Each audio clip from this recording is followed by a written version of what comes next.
Greetings, my friends. Happy Sunday, and thanks for stopping by. So I just woke up. Just rolled out of the bed. Well, I did walk across the street and get a cup of coffee, but so this is what you get when Maddie rolls out of the bed. Um, it's been quite a cold night. The temperature snuck up on me. I wasn't prepared for that. Woke up in the middle of the night freezing. Had to put on a hoodie and some sweatpants and get back to sleep. But today's going to be nice. It's going to be warming up pretty good today. The only problem is it's very windy. It's March the 1st. And you know how I love the first of the month. Don't sit down and write out that rent check anymore. So all the trials that you may have in van life, it's worth it when the first of the month rolls around. Man, it's my happiest day of the month. Because before I was sitting down writing out an $1,100 check, and then the next day the bills would start coming in for utilities, and I'd start writing those out. So yeah, can't be any happier about not having to write those checks out anymore. So, what were we going to cover today? I'm so sleepy. Okay. So here's the final video on the new reflective ceiling. I swear I won't make any more about this and bother you anymore. But I felt that it's important to tell you, you do have to tape around the edges with aluminum foil tape. You can't just roll it out and stick some magnets up down the middle. Here's why. Because when you run your heater, the heat still gets around the edges up in the seams. It makes contact with the cold metal roof and condensation still forms. If you tape it off with aluminum foil tape, that doesn't happen. I've tested it and it's true. If you don't tape it, you run your heater, reach up in there after a few minutes, you'll feel condensation. You do tape it, run your heater, then cut the tape down, reach up under there, no condensation. So I've tested it probably 2, maybe 3 times now. I'm confident that the problem is solved. It's unsightly to have aluminum foil tape all around the edges and all, but I'm just going to deal with it. I would rather have that condensation under control so it's not dripping on my head at night, and deal with a little unsightly aluminum foil tape around the edges. I can cover that with something more attractive, I guess, later if I feel the need. But that's the last time I want to talk about this ceiling. I think we did this 3 or 4 times now. But I thought it was information worth passing along because, I don't know how to go back and put an addendum to old videos to correct. Because before I said you just roll it out and stick up magnets and you're good to go. No, you got to seal it off. If you don't, it's like having no ceiling at all because the warm air is slipping around the edges and getting in between the ceiling and the roof. And you know what happens when warm air meets cold metal? Yes, condensation. So, enough of that. We got to get Buddy out. Hold on. All right, that's much better. So you can see I'm still doing the bed up on the blocks thing to get air under there to prevent mold from growing under the mattress. And that works, people. If you want to keep mold away, just stick some blocks under there every morning when you get up to let some air flow under your mattress between your platform and your mattress. Works for me, 100%. So let's see, what other good information do I have to tell? So since we pulled Buddy out, I've still got postcards coming in. Got one the other day. Let's see, where was that from? I've got a stack of them, and they're coming in from everywhere. Couldn't believe it. Some came in from New Hampshire. We've already talked about the other areas. It's like every area of the U.S. so far, and UK, Canada. It's so exciting checking the mailbox now. So on the 25th of March, we'll pull all the postcards out, go through them, so we can name off everybody who sent Buddy a happy birthday postcard, and a little bit about the state or the town or the country or the province you live in. I can't wait to do that. I'm so excited. I'm checking the mail like every other day now when I used to just check it once a week. So, let's see. Lazy Sunday.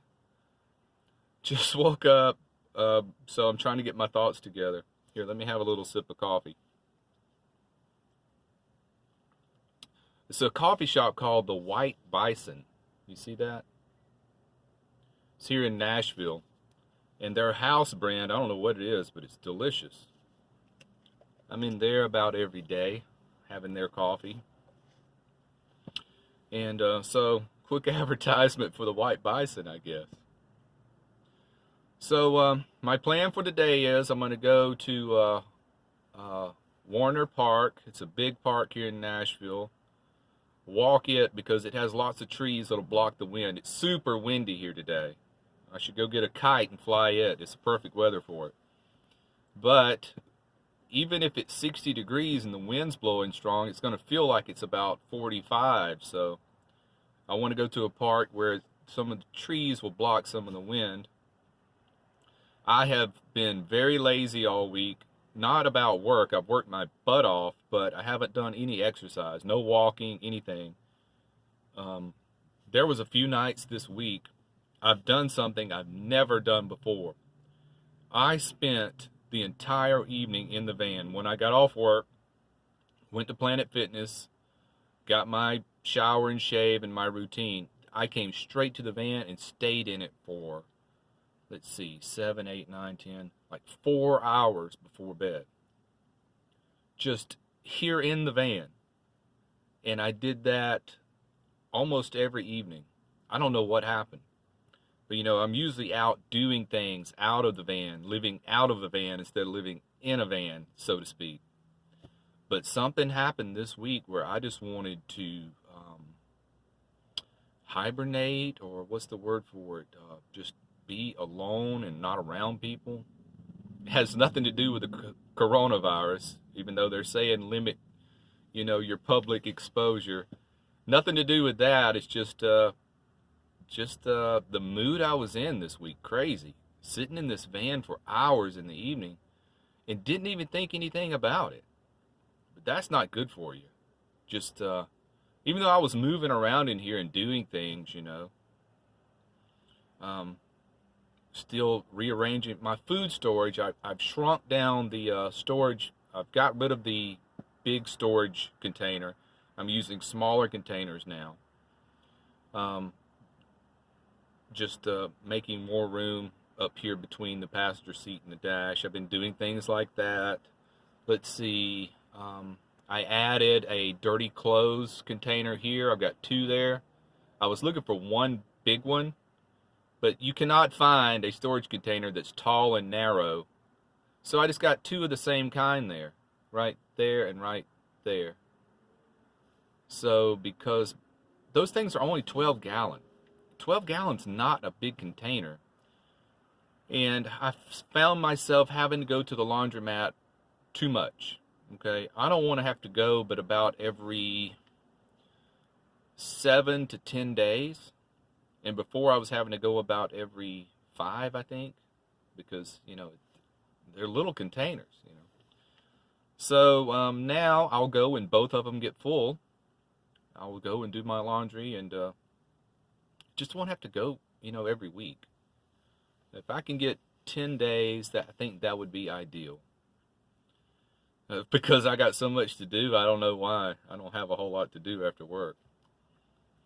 But let's see. I guess that's our check-in. I know I'm kind of slowing down on the video producing here lately. Just a phase I'm going through. That's all it is. I'll pick back up. And I've got some software now for my laptop. You know, I hardly ever use my laptop. But, you know, I've got that webcam. You know, I did the one live stream with Buddy and I playing the guitar. And I realize now I have video editing software that I can use. Of course, I'm going to have to pay a fee to be able to actually upload it to YouTube, because it'll let you save it to your computer. But if you want to go to upload it, an edited video to YouTube, you're going to have to subscribe to this software. I can't remember the name of it right now. So, you know, as the weather warms up and we want to start editing videos for the first time, I think we'll start doing that. I'll just have to look and see how much that subscription fee is to use this software. Or if it turns out cheaper, I'll just go ahead and buy the software and be done with it altogether, you know.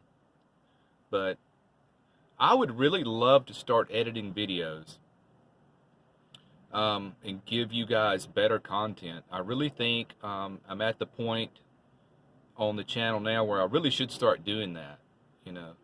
Even though I kind of want to keep the niche we got going here with me and Buddy just talking to you guys and having conversations, you know.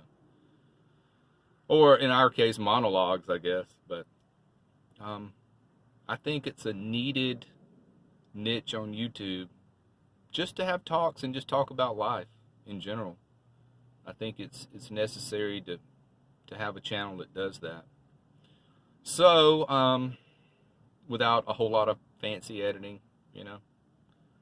And that's going to wrap it up today, guys. Went a whole lot longer than I thought, but you know, a lazy Sunday chat from Buddy and I to you. Thanks for stopping by, and take care, be well, smash the bell. Goodbye.